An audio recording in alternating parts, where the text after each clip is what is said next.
So this is ground beef. You can also use sausage and then the pork rinds and eggs. And I'm grounding the pork rinds right now.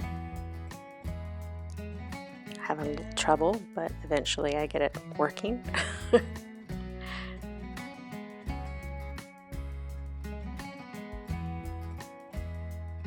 Then I'm cracking the eggs, and when you crack the eggs, you are going to separate them. So you're going to separate your whites from your egg yolk. And notice that I'm putting the egg yolk into a small bowl. And then I'm mixing up the egg whites.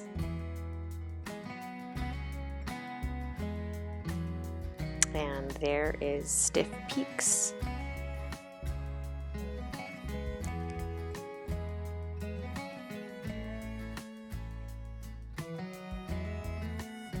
And there's the ground beef going in.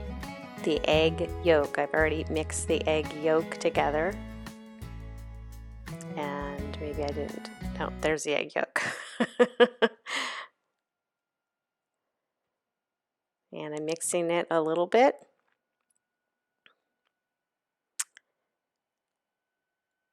And there it is with the meat and the egg yolk together.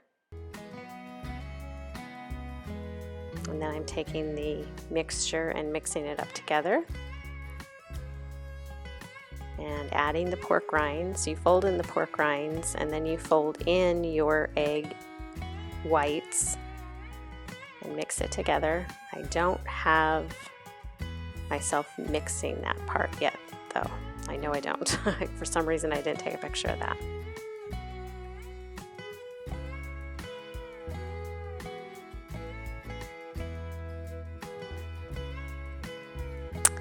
And there's an attempt to show you how to put this in the bread pan, and that's bacon grease.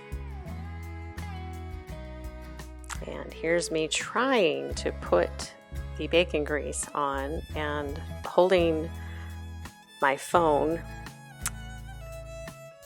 Not an easy task.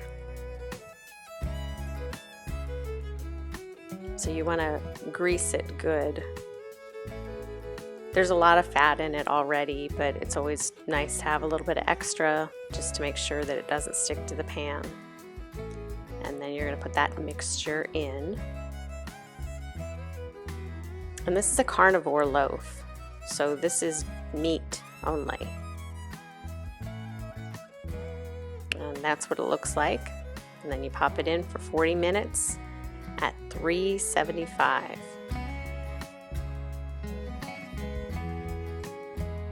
And here I couldn't resist. About 30 minutes in, I wanted to look at it. It looks really great.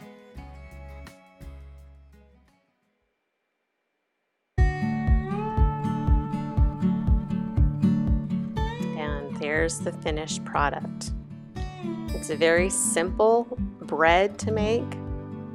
It almost tastes like stuffing without adding anything else to it. You probably could add some spices to it, but there's the finished product.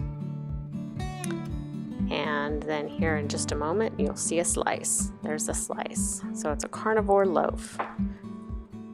Okay, so now we're going to take the carnivore bread that we made, cut it into small pieces, about an inch, half an inch to an inch. And then we're going to put it in the oven. I will link the recipe below so you can see. Then those are the herbs and spices that we have. We have some thyme and rosemary and sage and some others. And then in the next bowl we have some celery and then the onion. Now his recipe for cast iron keto, he did not put this bread recipe. He had a different bread recipe that he made, the previous recipe, but this is his stuffing recipe. So then what we're going to do now is we are going to put some coconut flour and some butter, and you can see that this is not an easy task for me. I am having trouble with lighting and everything else. And in that, you see that there's a little yellow part. There is mustard in that. And then you just kind of make a roux. And as you can see, that's not real easy for me. And then in that bowl is the eggs and broth. So it's eggs and broth and that, and then I just kind of mix that together, and then that is on the stove in the cast iron after the bread was made. Then we kind of mixed it around. You can see it's a little kind of hard to see because it's kind of hard to balance. I don't know how people do this. I'm still learning how to do this. So it's got all of the different spices, and then we pour the egg mixture over top, and that is after it was already baked. It was a very good recipe. It's got a lot of flavor. The herbs that are in there and the the sage and everything, that was very tasty. So that would be a way that you could have a keto recipe for Thanksgiving.